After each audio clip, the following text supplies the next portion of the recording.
Kwa tafsiri ya Kilatini, neno maandamano Kilatini limetafsiriwa ni kikundi cha watu kinachotembea pamoja kwa utaratibu maalum.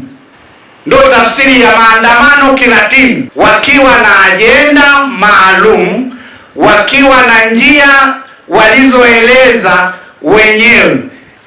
Sasa Mheshimiwa Waziri Mkuu, tarehe 29 kulikuwa na vurugu.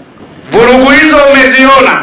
Umeenda kukagua kituo cha polisi kilichochomwa moto, umeenda kukagua mahakama iliyochomwa moto, umeenda kukagua kituo cha mafuta cha Total Energy kilichochomwa moto. Kulikuwa na supermarket, wameiba soda, wamekunywa soda, wamekula biskuti, wamejiwekea mafuta, wametoa sefu ya hela, wamechukua mafuta wakajiwekea. Kwa hiyo tafsiri ya maandamano hapo iko wapi? Kwa hiyo vurugu za tarehe 29 kwetu sisi kama mkoa wa Arusha tunazikemea, na mimi kama mkuu wa mkoa ninatoa tena tahadhari kwamba serikali tumejipanga kuiza jukumu la kwanza vyombo vya ulinzi na usalama kuwalinda raia na mali zao. Nataka niwahakikishie hilo wananchi wa mkoa wa Arusha.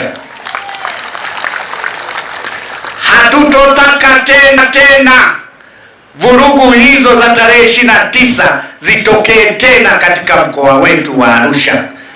La pili, nataka nikuhakikishie, wakati wa vurugu za tarehe 29 kamati za ulinzi na usalama zilitimiza majukumu yake kuhakikisha sekta ya utalii, hakuna mtalii anajeruhiwa, hakuna mtalii anaibiwa.